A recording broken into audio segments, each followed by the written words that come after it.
എല്ലാ കൂട്ടുകാർക്കും പുതിയൊരു വീഡിയോയിലേക്ക് സ്വാഗതം. ഇന്നത്തെ വീഡിയോ മുമ്പ് ചെയ്ത കാറിൽ ഉപയോഗിക്കുന്ന മിനി പവർഫുൾ ഇൻവെർട്ടറിൻ്റെ രണ്ടാം ഭാഗമാണ്. അപ്പോൾ ഈ വീഡിയോയെക്കുറിച്ച് കൂടുതൽ പറയേണ്ട ആവശ്യമില്ല. കഴിഞ്ഞ പ്രാവശ്യം ചെയ്ത വീഡിയോൻ്റെ തുടർച്ചയെന്നോണം ബാക്കി ഭാഗങ്ങളാണ് ഇതിൽ വരുന്നത്. വീഡിയോയിലേക്ക് കടക്കും മുമ്പേ ഇനിയും നിങ്ങൾ ഈ ചാനൽ സബ്സ്ക്രൈബ് ചെയ്യാൻ മറന്നു പോയിട്ടുണ്ടെങ്കിൽ താഴെയുള്ള സബ്സ്ക്രൈബ് ബട്ടണും ബെല്ലൈക്കണും ഒക്കെ ഒന്ന് അമർത്തുവാൻ താല്പര്യപ്പെടുന്നു. നിങ്ങൾക്ക് ഈ വീഡിയോ ഇഷ്ടമായാൽ ലൈക്ക് ചെയ്യുകയും ഉപകാരപ്രദമാകുമെങ്കിൽ മറ്റു സുഹൃത്തുക്കൾ കൂടി അയച്ചു കൊടുക്കുവാൻ താല്പര്യപ്പെടുന്നു. അപ്പോൾ നമ്മൾക്ക് വീഡിയോയിലേക്ക് കിടക്കാം.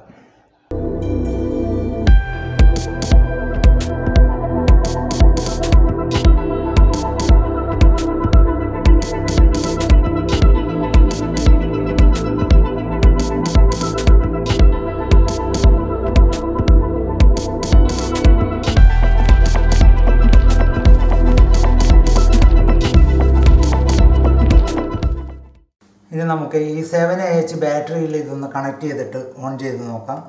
ഇത് ബാറ്ററിയിൽ പിടിപ്പിക്കുന്ന ഒരു ക്ലിപ്പാണ്. ഇതിൻ്റെ പേര് ക്രൊക്കഡൈൽ ക്ലിപ്പ് എന്നാണ്. കറുപ്പ് നെഗറ്റീവാണ്. അപ്പോൾ പൊളാരിറ്റി മാറാണ്ട് ബാറ്ററിയിൽ കണക്ട് ചെയ്യുക. ഇതിൻ്റെ പൊളാരിറ്റി ശ്രദ്ധിക്കുക. ഞാനിവിടെ പ്രത്യേകം ഒന്ന് മാർക്ക് ചെയ്തിട്ടുണ്ട് വൈറ്റ് മാർക്കർ കൊണ്ട്. നെഗറ്റീവ് നെഗറ്റീവിലും റെഡ് ബാറ്ററിയുടെ പോസിറ്റീവിലും കണക്ട് ചെയ്യുക. ഇനി നമുക്കിതൊന്ന് ഓൺ ചെയ്ത് നോക്കാം. ഇത് ഓൺ ചെയ്യുക. ഈ LED ബൾബ് ഒന്ന് ഓൺ ചെയ്യാം. ഈ ട്രാൻസ്ഫോമർ ഇത്തിരി കംപ്ലൈൻ്റ് ഉള്ള ഒരു പഴയ ട്രാൻസ്ഫോമറാണ്. ചെറിയ ഷോർട്ടിംഗ് ഉള്ളത് കൊണ്ടാണ് നമുക്ക് ഇതിൻ്റെ ഔട്ട്പുട്ട് കുറച്ച് കുറവായിരിക്കും. നല്ല ട്രാൻസ്ഫോമറാണെങ്കിൽ കുറച്ച് പവർഫുള്ളാണ്. അപ്പോൾ അടുത്തത് ഈ ബൾബും കൂടി ഓൺ ചെയ്യാം. ട്രാൻസ്ഫോമറിൻ്റെ കുഴപ്പം കൊണ്ടാണ് ഈ ബൾബിൻ്റെ വോൾട്ടേജ് പെട്ടെന്ന് ഡിം ആവുന്നത്. എല്ലാം കൂടി ഈ ട്രാൻസ്ഫോമറിൻ്റെ കംപ്ലൈൻറ്റ് കൊണ്ടാണ് അത് വർക്ക് ചെയ്യാത്തത്. ഇത് ഓഫ് ചെയ്ത് കഴിഞ്ഞാൽ പവർ മൊത്തം കട്ടായിട്ടുണ്ട്. ഇനി ഈ മൊബൈൽ നമുക്കിതിലൊന്ന് ചാർജ് ചെയ്ത് നോക്കാം.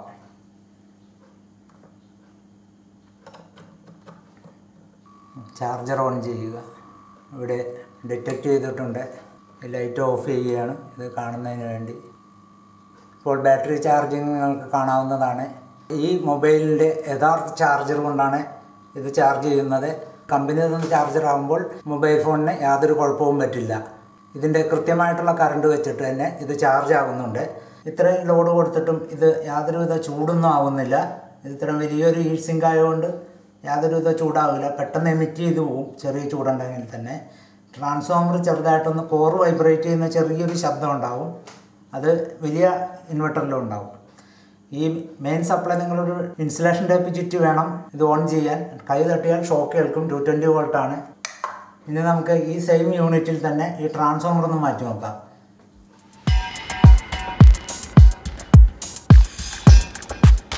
ഇത് 5 ആംപിയറിൻ്റെ 1202 വോൾട്ടാണ്.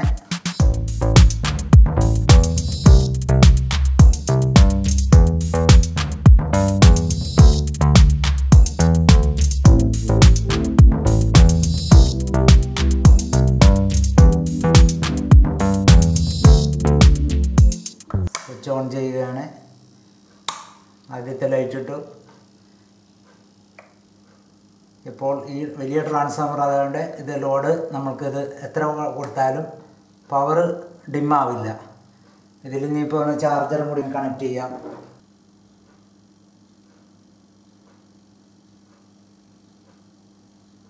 ഇനി നമുക്ക് ഈ ഒരു എക്സോസ്റ്റ് ഫാൻ കൂടി ഇതിൽ കണക്ട് ചെയ്ത് നോക്കാം. ഇത് ഞാൻ ഓൺ ചെയ്യുകയാണ്.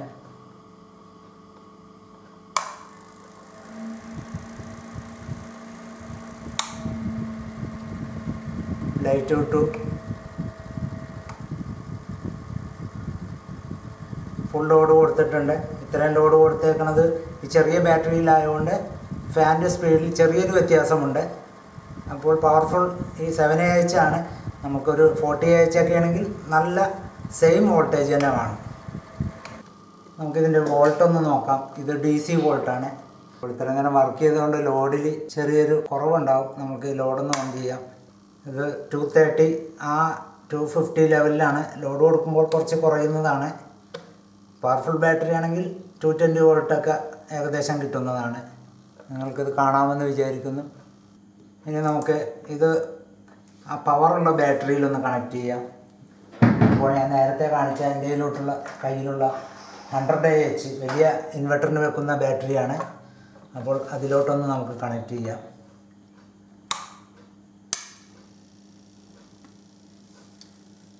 ഇപ്പോൾ പവർഫുൾ ബാറ്ററിയിലാണ് നമ്മൾ കണക്ട് ചെയ്തിരിക്കുന്നത്.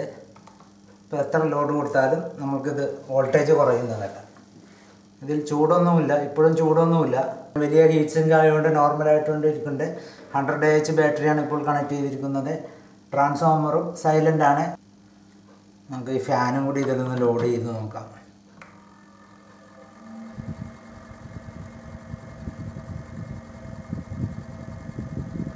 ഇത്ര ലോഡ് വന്നപ്പോൾ ഈ ട്രാൻസ്ഫോമറിൽ ചെറിയൊരു വലി വലിക്കുന്നുണ്ട്. അതുകൊണ്ട് ചെറിയൊരു വ്യത്യാസമുണ്ട്. ഈ LED ബൾബാണെങ്കിൽ ഇതിൽ വലിയ പ്രശ്നങ്ങളൊന്നും വരില്ല. ഇത് പവർഫുള്ളായിട്ട് തന്നെ വർക്ക് ചെയ്യും. നല്ല കാറ്റുമുണ്ട്. ഇനി നമുക്ക് ഈ ട്രാൻസ്ഫോമർ ഒന്ന് മാറ്റി ഇതിലും ഇത്തിരി വലിയ ട്രാൻസ്ഫോമർ കണക്ട് ചെയ്യുക. ഇത് 5 ആംപിയറാണ്.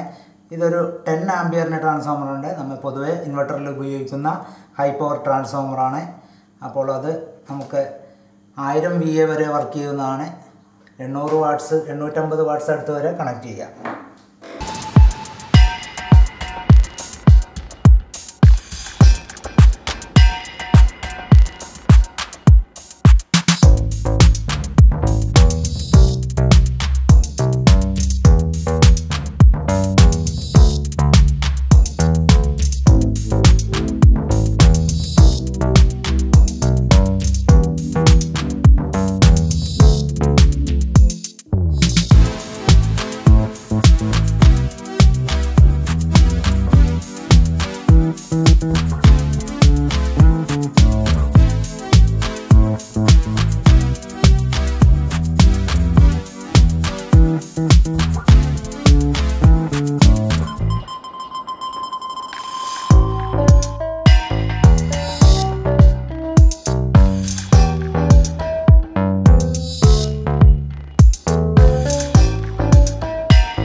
നമുക്ക് ഈ 2 മോസ്ഫെറ്റ് വെച്ച് എങ്ങനെ ഒരു ചെറിയ മിനി ഇൻവെർട്ടർ എങ്ങനെ ഉണ്ടാക്കാമെന്ന് നോക്കാം. ഇതിന് ചെറിയ ട്രാൻസ്ഫോമർ മതിയാവും. എന്നിരുന്നാലും 5 ആംപിയർ കൊടുത്താൽ നമുക്ക് ഔട്ട്പുട്ട് അത്രയും കിട്ടും. ഇതിനായിട്ട് 2 റെസിസ്റ്റർ 2K2 2 വാട്ട്, അതേപോലെ തന്നെ 1K resistor 2 what, MOSFET IRN-Z44N, ഇതിന് 2 ബോൾട്ട്, ഒരു ചെറിയ ഹീറ്റ് സിങ്കാണ് എടുത്തിട്ടുള്ളത്. നമുക്കിതൊന്ന് കണക്ട് ചെയ്ത് നോക്കാം. ഇതിൽ മൈക്ക ഷീറ്റ്, ഒരു കവറിംഗ് ഷീറ്റ് ഇതിൽ വെച്ചിട്ടുണ്ട്. അപ്പോൾ ഇതിൽ നേരിട്ട് ഇതിൽ കണക്ട് ചെയ്യാം. ഈ സ്ക്രൂ ഉപയോഗിച്ചിട്ട് പെട്ടെന്ന് ഇതിലോട്ട് സ്ക്രൂ ചെയ്യാം. പ്ലാസ്റ്റിക് സ്ക്രൂ ആയതുകൊണ്ട് ഇതിൽ തട്ടില്ല. അപ്പോൾ അതുകൊണ്ട് സ്പേസറൊന്നും ഇടേണ്ട ആവശ്യമില്ല.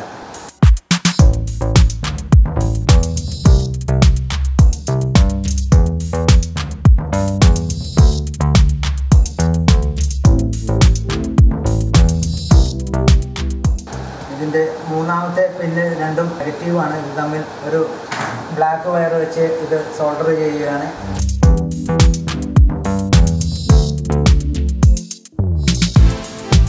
ആദ്യത്തെ പിന്നിൽ നിന്നും 1K റെസിസ്റ്റർ സോൾഡർ ചെയ്യുക. അത് ഇതിൻ്റെ മൂന്നാമത്തെ പിന്നിലോട്ട് സോൾഡർ ചെയ്യുക.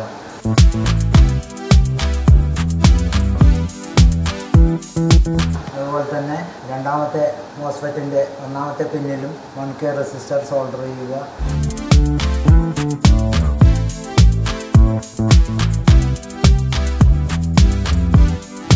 ഇത് മൂന്നാമത്തെ പിന്നിൽ സോൾഡർ ചെയ്യുക. ഇനിയുള്ളത് നടുക്കത്തെ പിന്നാണ്. ആദ്യത്തെ മോസ്ഫെറ്റിൻ്റെ നടുക്കത്തെ പിന്നിൽ നിന്നും ഒരു 2K2 റെസിസ്റ്റർ സോൾഡർ ചെയ്തെടുക്കുക.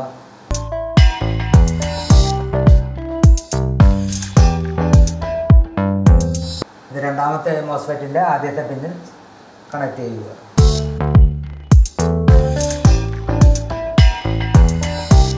അതുപോലെ തന്നെ രണ്ടാമത്തെ മോസ്ഫെറ്റിൻ്റെ നടുക്ക് നിന്നും ഒരു 2K to 2 watt resistor solder ചെയ്യുക.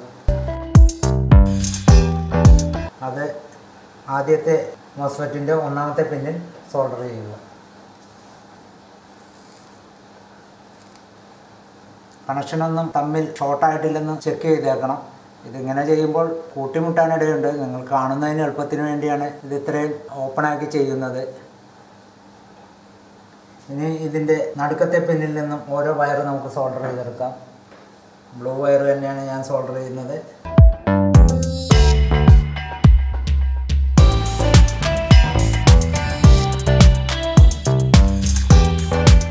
ഇപ്പോൾ ഇതിൻ്റെ വയറിങ് പൂർത്തിയായിട്ടുണ്ട്, എല്ലാം കണക്റ്റ് ആയിട്ടുണ്ട്. നമുക്ക് ട്രാൻസ്ഫോമറിലൊന്ന് കണക്ട് ചെയ്യാം. 5 ആമ്പിയർ ട്രാൻസ്ഫോമറിൽ തന്നെ ഒന്ന് കണക്ട് ചെയ്യാം.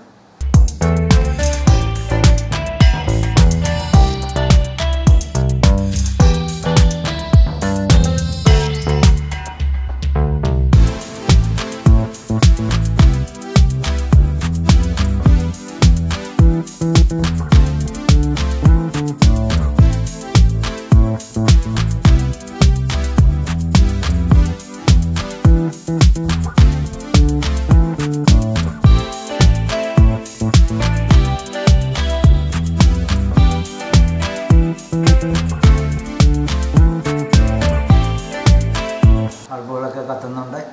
5 ആമ്പിയർ ആയതുകൊണ്ട് ഈ ചെറിയ ഇതിൽ കണക്ട് ചെയ്താലും പ്രശ്നങ്ങളൊന്നുമില്ല. ഇപ്പോൾ ചെറിയ ഹീറ്റ് സിങ്ക് ആയതുകൊണ്ട് നമ്മൾ വലിയ ബാറ്ററിയിൽ കണക്ട് ചെയ്താൽ ഇത് ചെറുതായിട്ടൊന്ന് ചൂടാവും. ലോഡ് ഇത്രയും കൊടുത്തിരിക്കുന്നതുകൊണ്ടാണ്. ചാർജർ മാത്രമൊക്കെ ആണെങ്കിൽ ഇതിൽ ചൂടാവുന്നൊന്നുമില്ല. ഈ LED ബൾബാണെങ്കിലും ചൂടാകുന്നില്ല. ഇതേപോലത്തെ പവർ കൂടിയ ബൾബുകൾ കൊടുക്കുമ്പോൾ ഇത് ചെറിയൊരു ഹീറ്റ് വരാൻ സാധ്യതയുണ്ട്. ഇത്രയും ചെറിയ ഹീറ്റ് സിങ്ക് ആയതുകൊണ്ടാണ് 2 മോസ്ഫെറ്റ് ഇതിൽ ഉപയോഗിച്ചിട്ടുള്ളൂ. ഇതിൽ നമുക്കൊന്ന് മൊബൈൽ ചാർജ് ചെയ്ത് നോക്കാം.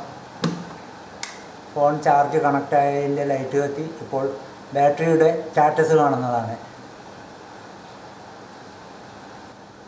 AC വോൾട്ടെന്ന് നോക്കാം. 220 വോൾട്ട് ആയിരിക്കുള്ളൂ.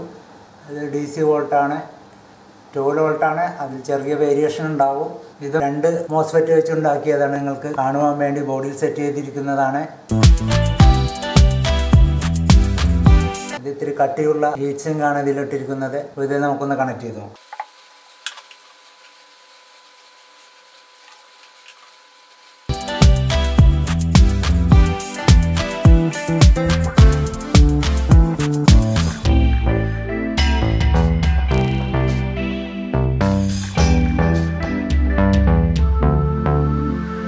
സിങ്ക് ചൂടാവുന്നില്ല. ട്രാൻസ്ഫോമർ സൈലൻ്റ് ആണ്.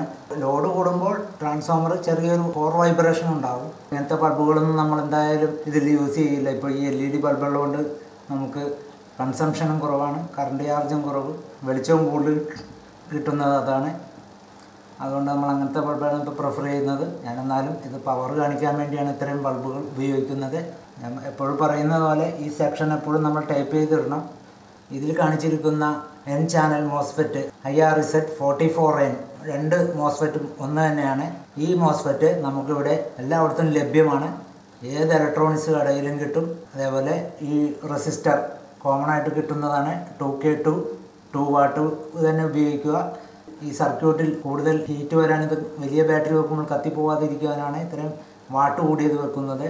ഇനി ഇതിൻ്റെ ഒരു സർക്യൂട്ട് ഡയഗ്രാം കൂടി കാണിച്ചിട്ട് നമുക്കിത് അവസാനിപ്പിക്കാം. ഇത് circuit diagram of mini powerful inverter ആണ്, മോസ്ഫെറ്റിൻ്റെ ആണ്. അപ്പോൾ 4 മോസ്ഫെറ്റാണ് ഇതിൽ ഉപയോഗിച്ചിരിക്കുന്നത്. ഇത് 4 മോസ്ഫെറ്റിൻ്റെ സർക്യൂട്ട് ഡയഗ്രാമാണ്. ഇത് IRZ N44 ആണ്. 1 2 3 4. ഇതിൻ്റെ GDS എന്ന് കാണിച്ചിരിക്കുന്നത് ഇവിടെ എഴുതിയിട്ടുണ്ട്. ഗേറ്റ്, ഡ്രെയിൻ, സോഴ്സ് എല്ലാത്തിൻ്റെ അങ്ങനെ തന്നെയാണ്. GDS എന്ന് എഴുതിയിട്ടുണ്ട്. അതിൻ്റെ മൂന്നാമത്തെ പിന്നുകൾ വ്യക്തമായിട്ട് ഇങ്ങനെ ബ്ലാക്ക് വെച്ച് തന്നെ നെഗറ്റീവാണെന്ന് കാണിക്കാൻ വേണ്ടി ബ്ലാക്ക് കളർ വെച്ച് തന്നെ വരച്ചിട്ടുണ്ട്. അതുപോലെ തന്നെ ലെഫ്റ്റ് സൈഡിൽ ആദ്യത്തെ പിന്നെ ഗേറ്റാണ്. ഗേറ്റ് ഈ രണ്ടും തമ്മിൽ ബന്ധിപ്പിച്ചിട്ടുണ്ട്. ഇതും രണ്ടും ബന്ധിപ്പിച്ചിട്ടുണ്ട്. അതേപോലെ തന്നെ ഡ്രെയിൻ ഇതും തമ്മിൽ ബന്ധിപ്പിച്ചിട്ടുണ്ട്, ഇതും തമ്മിൽ ബന്ധിപ്പിച്ചിട്ടുണ്ട്. റെസിസ്റ്റർ, ഇതിൻ്റെ ഇടയിലുള്ള റെസിസ്റ്ററൊക്കെ ഉണ്ട്. ഇവിടെ ട്രാൻസ്ഫോമറുണ്ട്, 12 to 220 വോൾട്ട് ട്രാൻസ്ഫോമർ.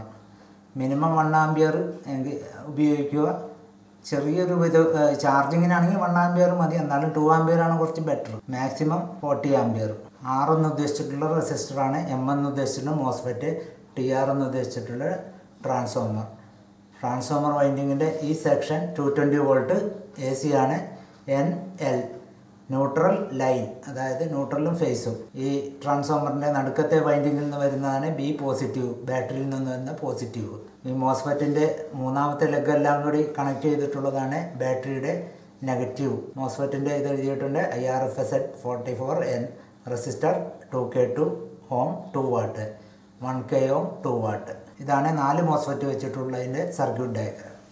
ഇനി ഇത് 2 മോസ്ഫെറ്റ് വെച്ചിട്ടുള്ള മിനി ഇൻവെർട്ടറിൻ്റെ സർക്യൂട്ട് ഡയഗ്രാമാണ്. ഈ കാണിച്ചിരിക്കുന്ന IRFZ 44N ആണ്, മോസ്ഫെറ്റാണ്. ഇത് വളരെ സിമ്പിളായിട്ട് നിങ്ങൾക്ക് മനസ്സിലാവും. അപ്പോൾ ഇത് നേരത്തെ കാണിച്ചിരിക്കുന്നത് സെയിം തന്നെയാണ്. ഇതിൽ 2 മോസ്ഫെറ്റ് ഒഴിവായിട്ടുണ്ടെന്നേ ഉള്ളൂ, ബാക്കിയെല്ലാം സർക്യൂട്ട് ഒന്ന് തന്നെയാണ് കേട്ടോ.